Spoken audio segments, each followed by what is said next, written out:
MOU berikutnya, revitalisasi pabrik pupuk.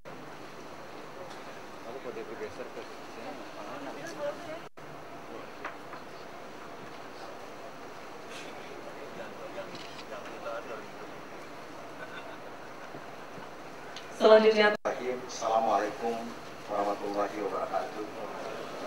Yang kami muliakan Presiden Republik Indonesia Bapak Dr. Haji Susilo Bambang Yudhoyono beserta Ibu Negara Ibu Hajah Ani Susilo Bambang Yudhoyono. Yang kami hormati para Menteri Kabinet Indonesia Bersatu, Panglima TNI, Kepala BIN, Kababinkam mewakili Kapolri, yang terhormat anggota Dewan Perwakilan Rakyat Republik Indonesia Komisi 5, yang terhormat dan anggota Dewan Perwakilan Rakyat Aceh, yang kami hormati para pimpinan lembaga serta TNI Polri yang tidak dapat kami sebut.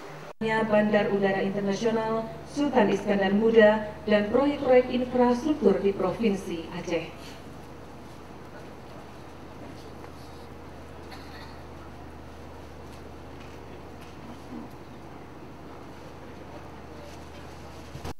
Para pimpinan dunia usaha, para cendekiawan dan para budayawan, para pimpinan organisasi internasional dan pimpinan usaha dari negara-negara sahabat, hadirin sekalian yang saya muliakan. Pada kesempatan yang baik dan insya Allah penuh berkah ini, saya mengajak saudara semua untuk sekali lagi memanjatkan puji dan syukur kehadirat Tuhan yang Maha Kuasa, Allah Subhanahu wa Ta'ala, atas perkenan rahmat dan ridhonya kepada kita semua masih diberikan kesempatan, kekuatan dan kesehatan untuk melanjutkan ibadah, karya, tugas dan pengabdian kita kepada masyarakat, bangsa dan negara tercinta.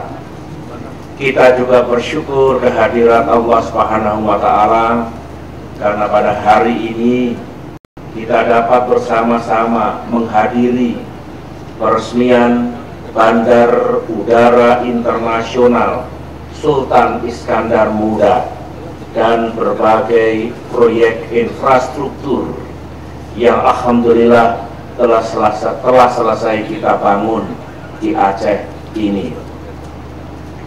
Tentu saja di samping kita bersyukur kehadirat Allah, kita juga tentu berbangga dan berbahagia melihat tampilan Bandar Udara Internasional Sultan Iskandar Muda yang ada di hadapan Bapak Ibu Saudara sekalian, sebuah bandara yang megah, yang indah dan insya Allah penuh berkah, yang tentu di samping menjadi kebanggaan masyarakat Aceh, insya Allah juga akan menjadi salah satu penggerak dari bangkitnya perekonomian dan kemajuan Aceh di waktu yang akan datang.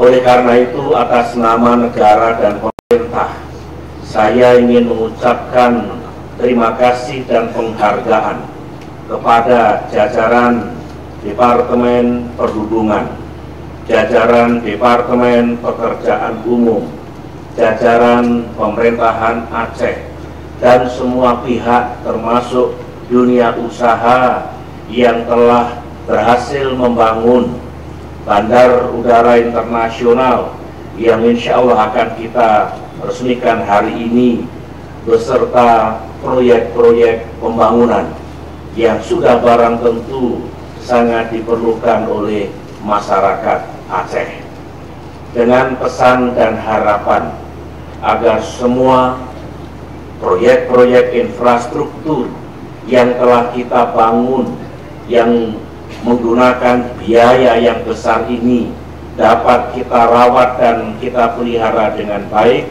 serta dapat kita gunakan untuk benar-benar memajukan perekonomian Aceh dan benar-benar memberikan keadilan yang lebih besar lagi kepada masyarakat Aceh pengguna fasilitas dan infrastruktur tersebut.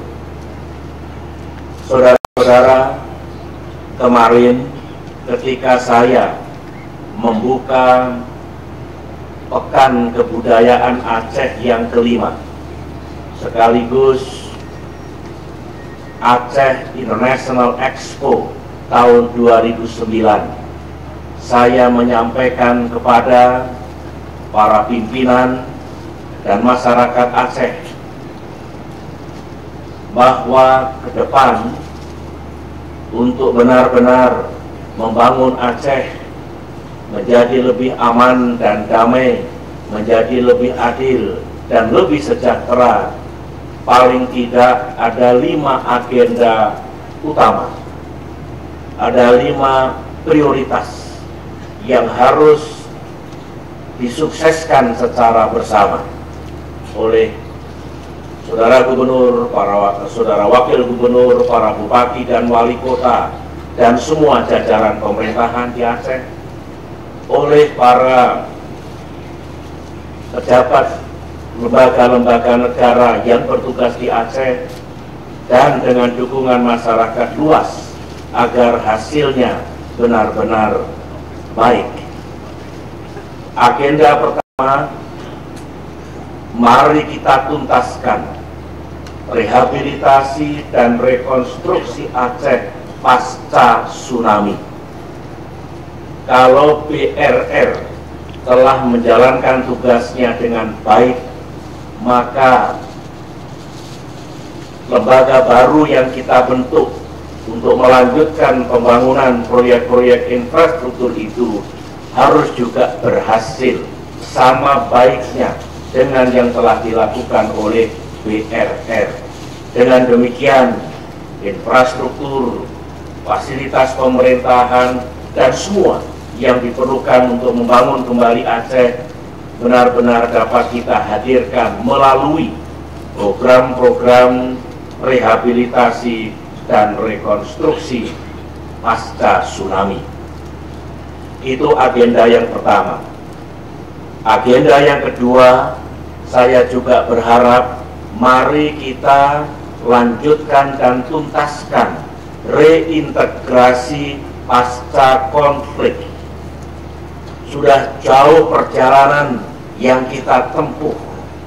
Saya sendiri sudah sangat aktif bersama saudara semua sejak tahun 2000 mencari solusi damai, menghentikan konflik Aceh secara bermartabat, secara adil, dan tentunya secara damai pula.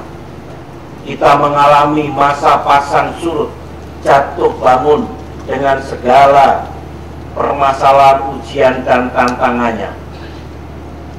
Namun Allah Subhanahu wa Ta'ala dengan kasih sayang, dengan kebesaran dan kekuasaannya telah menghadirkan sesuatu yang kita perjuangkan bertahun-tahun, yaitu perdamaian dan berakhirnya konflik di antara kita semua secara damai dan bermartabat. Oleh karena itu, menjadi tugas sejarah kita semua, menjadi kewajiban kita semua untuk benar-benar kita sukseskan proses reintegrasi ini. Tentu saja setelah lebih dari 30 tahun di antara kita berselisih, bertengkar, berhadapan, dan bahkan permusuhan, dan kemudian sejak 4 tahun yang lalu kita bersatu kembali membangun negeri, membangun Aceh. Pasti masih ada sisa-sisa yang terbangun di waktu yang lalu dalam arti jarak di antara kita semua. Tetapi ini tidak boleh menjadikan halangan dan hambatan untuk berhasilnya proses reintegrasi pasca konflik ini. Barangkali masih ada sedikit perasaan yang belum nyaman, barangkali saling lihat-melihat, barangkali ada masalah-masalah yang memerlukan peningkatan saling percaya di antara kita. Itu normal. Itu juga terjadi di banyak negara pada saat mereka baru saja selesai mengakhiri konflik internalnya. Yang diperlukan adalah kesediaan dari kita semua untuk betul-betul bersatu kembali dalam alam pikiran, dalam hati sanubari, melihat masa lalu untuk pembelajaran, selebihnya melihat ke depan, membangun kembali Aceh dengan kebersamaan, dengan persatuan, dengan kekompakan yang lebih tinggi. Para pemimpin di Aceh bertugas untuk betul mengawal, mengelola, dan menyukseskan proses reintegrasi pasca konflik ini.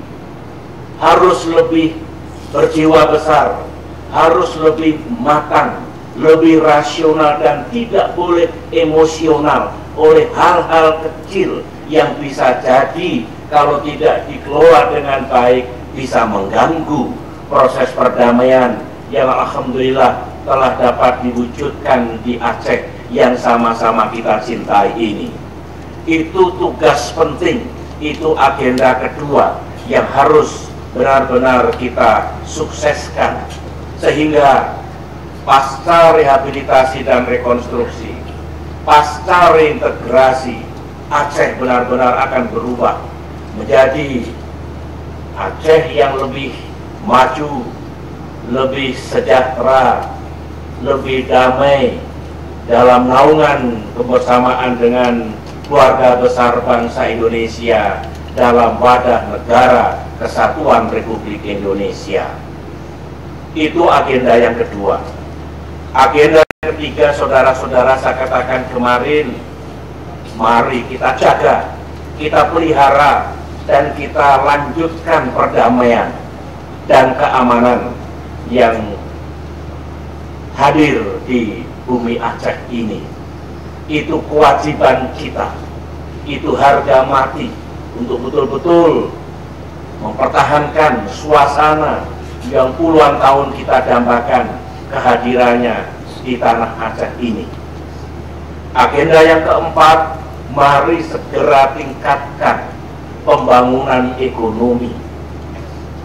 Semua bidang, pertanian, termasuk perkebunan, perikanan, industri, jasa, termasuk pariwisata, semua mari kita bangun dengan intensitas yang tinggi agar lebih banyak tercipta lapangan pekerjaan. Kalau lapangan pekerjaan tercipta di Aceh ini, maka pengangguran berkurang, kemiskinan berkurang, dan pendapatan rumah tangga akan meningkat. Mari kita sukseskan pembangunan ekonomi. Apa yang kita akan resmikan hari ini menjadi bagian, engine, motor penggerak dari pembangunan ekonomi kita, termasuk bangun ketahanan pangan, bangun ketahanan energi, bangun transportasi, dan sebagainya. Dengan demikian, apa yang kita saksikan kerjasama antara pemerintah daerah dengan badan-badan usaha milik negara dan organisasi swasta tadi harus dimaknai sebagai bagian untuk membangun dan meningkatkan perekonomian di Aceh yang hasilnya mesti dirasakan oleh seluruh masyarakat Aceh. Agenda yang ke-5, betul ya? Betul, 5? Adalah peningkatan kesejahteraan rakyat, pendidikan, kesehatan, kehidupan keagamaan, dan semua aspek yang membuat rakyat kita, masyarakat Aceh, merasa lebih sejahtera. Sudah sangat lama masyarakat Aceh hidup dalam kecemasan, ketakutan, ketidakpastian. Di waktu yang lalu dan itu menjadi bagian sejarah kita. Kita petik pelajarannya. Yang buruk-buruk terjadi di negeri kita, mari kita tinggalkan dan jangan terjadi lagi. Oleh karena itu sepantasnya masyarakat Aceh mendapatkan kesejahteraan yang lebih baik lagi, lahir dan batin. Saya ulangi lagi, kesejahteraan lahir dan batin. 5 agenda atau prioritas itulah yang saya amanahkan kepada Saudara Gubernur dengan seluruh jajarannya. Yang saya mohonkan dukungan dari para abu, para ulama dan komponen masyarakat keseluruhan agar betul-betul dijalankan dan disukseskan. Hadirin sekalian yang saya muliakan, masa depan transportasi kita, termasuk transportasi udara, adalah masa depan yang cerah dan menjanjikan. Ekonomi Indonesia akan terus tumbuh dengan ridha Allah. Pendapatan per kapita akan terus meningkat. Oleh karena itu pengguna jasa udara juga akan terus meningkat, baik untuk angkutan barang maupun untuk angkutan orang. Sudah sepatutnya kita menyebut 5, 10, 15 tahun ke depan. Jangan dibayangkan Aceh 5 tahun mendatang masih seperti sekarang. Akan sangat berubah. Demikian juga penggunaan jasa angkutan udara. Oleh karena itu infrastruktur transportasi udara terus dikembangkan, dan bukan hanya Aceh, memang di seluruh wilayah Indonesia. Oleh karena itu apa yang telah dihasilkan, saya sungguh berharap menjadi penggerak dari peningkatan ekonomi di Aceh ini. Pelihara, rawat dan gunakan dengan sebaik-baiknya. Tadi Menteri Perhubungan menjelaskan, kita ingin melaksanakan reformasi di bidang penerbangan atau angkutan udara. Yang penting tingkatkan keselamatan dan keamanan penerbangan. Kita bisa. Memang agar keselamatan dan kenyamanan penerbangan makin meningkat, bukan hanya tugas Departemen Perhubungan, bukan hanya tugas regulator, tapi juga tugas para pemilik perusahaan penerbangan, para operator, masyarakat luas, semua ikut bertanggung jawab agar penerbangan kita betul-betul memiliki derajat keamanan dan keselamatan yang setinggi-tingginya.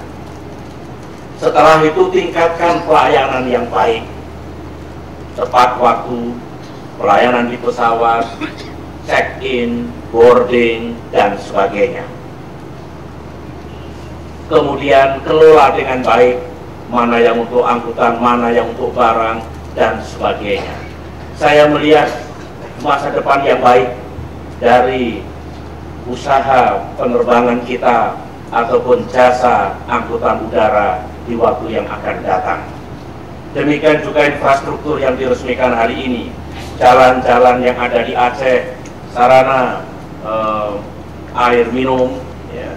Kemudian apalagi tempat pembuangan sampah, itu semua sangat diperlukan.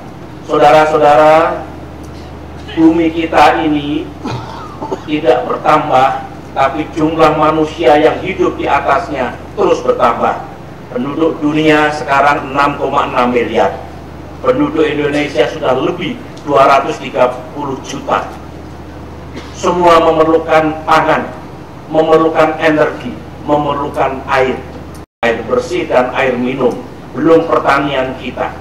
Oleh karena itu mari mulai sekarang kita membangun ketahanan ketiga komoditas itu, pangan, energi, dan air.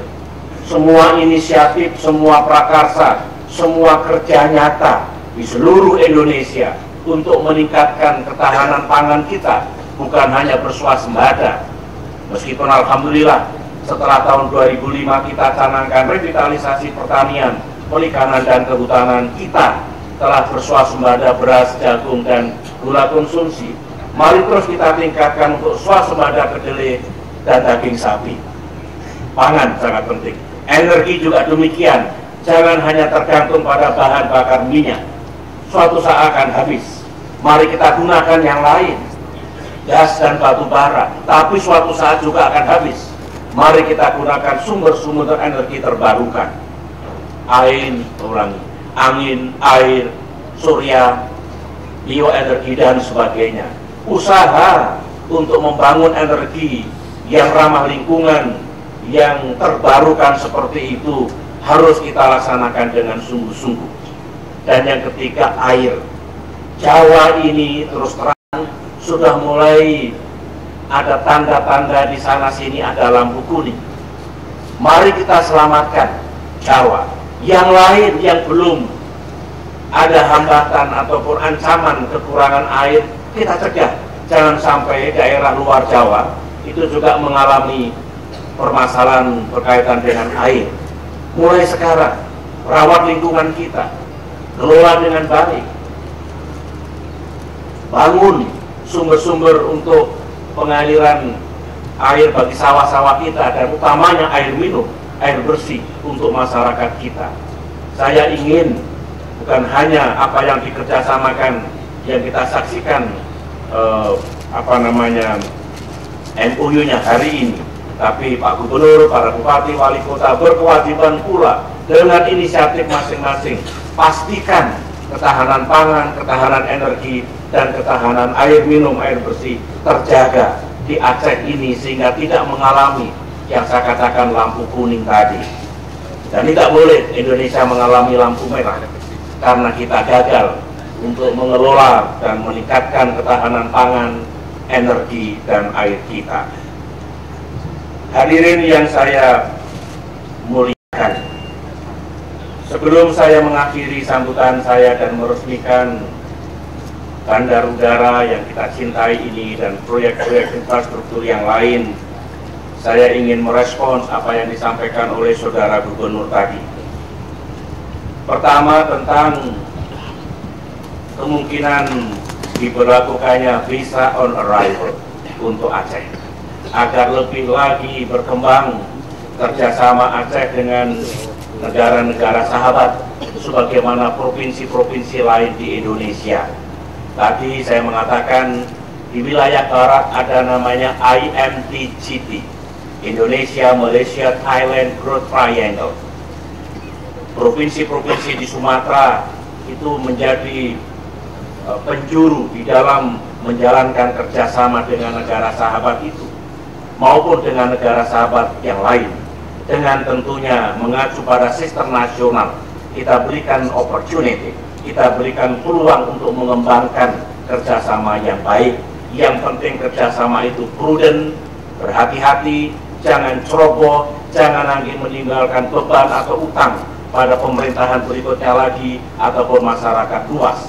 Tetapi kerjasama itu bagian dari pengembangan perekonomian kita.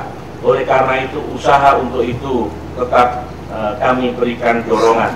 Saya sudah menyampaikan pada Menteri Perhubungan dan nanti pada Menteri Hukum dan Hak Asasi Manusia untuk bisa diberlakukan visa on arrival, tinggal fasilitasnya harus memenuhi ketentuan ICAO. Fasilitasnya pas, kemudian sistemnya pas, bisa dilakukan untuk kepentingan kerjasama perekonomian, kegiatan dunia, wisata, dan hal-hal lain yang mendatangkan kebaikan bagi Aceh dan bagi tentunya seluruh rakyat Indonesia. Yang kedua, saudara mengusulkan agar ada backup APBN untuk lebih menyukseskan pembangunan di Aceh. Saudara-saudara, untuk diketahui, politik APBN kita, komposisi APBN kita tahun-tahun terakhir ini kita arahkan, satu, lebih banyak mengalirkan anggaran ke daerah. Ini yang disebut dengan transfer dari anggaran pusat ke daerah, agar daerah bisa memiliki resources, sumber daya, termasuk pendanaan untuk meningkatkan pembangunannya.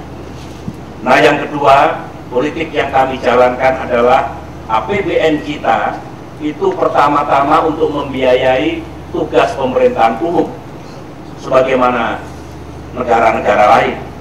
Nah, yang kedua, saya ingin terjadi stimulasi pertumbuhan yang meyakinkan. Kalau ekonomi tumbuh, maka kemiskinan dan pengangguran akan berkurang. Komponen itu memiliki porsi yang penting dalam APBN. Dan yang ketiga, harus ada porsi yang besar untuk peningkatan kesejahteraan rakyat, termasuk penanggulangan kemiskinan. Itulah politik, kebijakan dasar, dan konstruksi dari APBN. Nah, dalam kaitan itu sesungguhnya Pak Gubernur, ada 2 provinsi yang biaya pembangunan per kapitanya itu paling tinggi, yaitu Aceh dan Papua. Jadi dibandingkan dengan provinsi-provinsi lain, pembangunan per kapita itu paling tinggi Aceh dan Papua. Mengapa tinggi? DAU, DAK terima sebagaimana provinsi yang lain, tapi Aceh dan Papua, termasuk Kalimantan Timur, Riau, itu menerima dana bagi hasil yang besar. Ditambah lagi Aceh dan Papua juga menerima dana otonomi khusus. Dengan demikian, dari segi porsi sesungguhnya, sekali lagi, angka pembangunan per kapita untuk Aceh dan Papua yang paling tinggi. Namun demikian, terhadap proyek-proyek tertentu, percepatan pembangunan tertentu bisa kita integrasikan biaya dari APBN, biaya dari provinsi, dan biaya dari kabupaten dan kota. Satukan. Memang tidak mungkin semua pembangunan infrastruktur dibiayai oleh pemerintah. Kita kerjasama dengan swasta. Biaya pemerintah kita satukan, pusat, provinsi, kabupaten, kota, kerjasama dengan swasta, public private partnership, maka kita akan bisa membiayai. Silahkan dikembangkan seperti itu, silahkan dibicarakan dengan menteri-menteri terkait, tapi untuk diketahui bahwa sesungguhnya Aceh dan Papua dibandingkan provinsi yang lain dari segi anggaran itu termasuk yang paling tinggi di negara kita. Itu masalah APBN.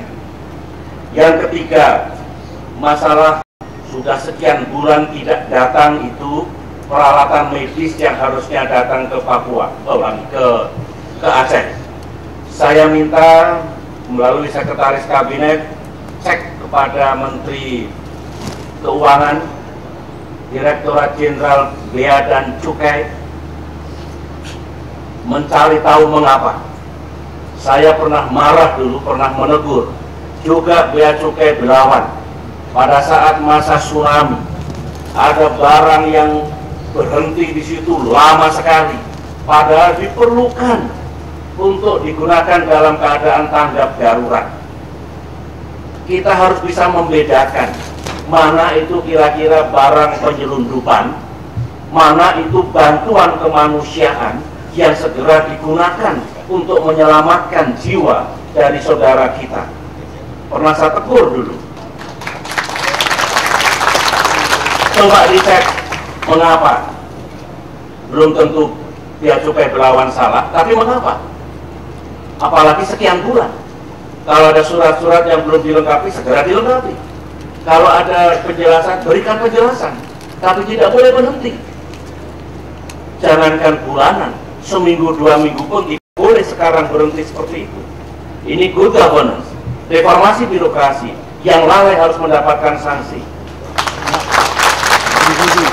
Karena ini kesekian kalinya. Saya ingin dicek betul sampai ada penjelasan, dan saya minta segera diselesaikan.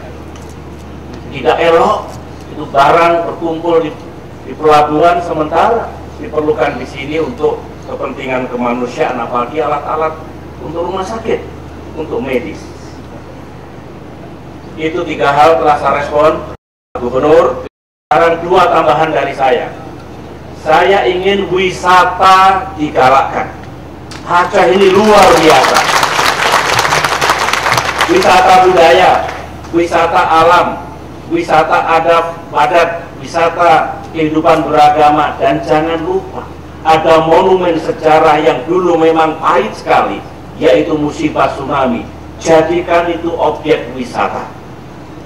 Bangun yang baik, transportasi udara membuka peluang untuk datangnya saudara-saudara kita. Saudara masih ingat?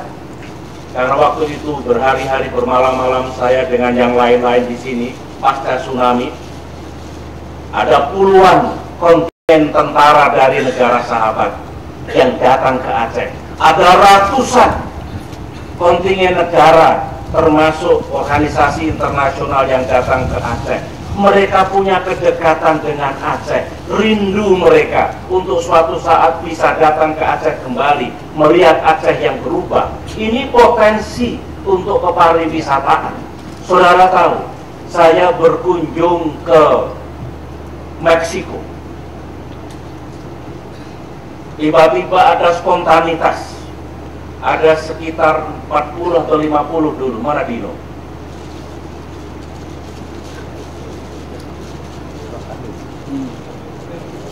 Ya, nanti ya. Saya datang di Meksiko, ya, di 40-an, disambut dan mereka menyanyi lagu Indonesia, mereka ada foto-foto di Aceh, mereka bangga sekali pernah menjalankan misi kemanusiaan di Aceh. Mereka bertemu dengan saya dan betapa dia merasa punya pengalaman yang sangat berharga. Seperti itu, beliau-beliau seperti itu suatu saat sangat bisa berkunjung kembali ke Aceh, mungkin mengajak keluarganya, mengajak teman-teman dan sahabat-sahabatnya. Yang kedua, saya berkunjung ke Kuba. Masih ingat? Itu lebih dari 200 para dokter dan tenaga medis Kuba yang berbaris di situ. Saya kasih penghargaan, saya ucapin selamat. Mereka merasa menjadi bagian dari kita karena pernah bertugas di Aceh, pernah bertugas di Yogyakarta ketika ada gempa bumi. Jadi banyak sekali masyarakat internasional yang pernah bersama-sama kita melaksanakan tugas kemanusiaan, bukan tugas politik, bukan tugas yang lain-lain, tugas kemanusiaan yang sangat boleh jadi mereka suatu saat bisa berkunjung kembali. Ciptakan peluang untuk itu, bangun objek-objek untuk itu di samping objek-objek wisata yang sudah ada. Saya percayakan pada Pak Gubernur, para perguruan tinggi, para ahli wisata, para dunia usaha, bangun semuanya. Pemerintah pusat akan membantu semuanya. Yang terakhir, kemarin saya terbang melihat pantai di Banda Aceh ini masih ada bekas-bekas tsunami dulu dan masih ada tanah-tanah yang relatif gersang, belum hijau. Di atas bandara ini pun juga belum hijau. Saya ini sebagai pancingan, mudah-mudahan yang lain mengikuti. Saya akan memberikan bantuan selaku Presiden 100.000 bibit terumbu besi. Tolong ditanam di sekitar bandar udara ini, tolong ditanam di jalan-jalan protokol. Terumbu besi itu bagus. Di Istana Negara, saudara melihat di antara Istana Merdeka, Istana Negara, itu ada terumbu besi yang gagah, yang megah, yang kokoh, usianya sudah ratusan tahun. Kalau saudara berjalan atau menaik kendaraan dari kota Singapura ke Changi Airport, sepanjang jalan itu ada terumbu besi, cantik, indah, kokoh. Oleh karena itu saya sumbangkan itu. Mudah-mudahan bisa ditanam musim tanam nanti November Desember ketika hujan tiba 100.000, dan mudah-mudahan ada yang membantu lagi sehingga 5 tahun lagi, 10 tahun lagi, 15 tahun lagi Banda Aceh, utamanya Aceh, makin indah, makin megah, dan insya Allah selalu mendapat berkah dari Allah Subhanahu wa Ta'ala. Itulah saudara-saudara sambutan saya, dan akhirnya dengan terlebih dahulu memohon ridha Allah Subhanahu wa Ta'ala dan dengan mengucapkan Bismillahirrahmanirrahim, Bandar Udara Internasional Sultan Iskandar Muda dan proyek-proyek infrastruktur yang telah dibangun di Aceh dengan resmi saya menyatakan dimulai penggunaannya. Sekian, Assalamualaikum warahmatullahi wabarakatuh. Republik Indonesia, Menteri Perhubungan, Menteri Pekerjaan Umum, Gubernur Aceh dan Bandar Udara Internasional Sultan Iskandar Muda. Selanjutnya dengan sistem penyediaan air minum regional Kabupaten Bener.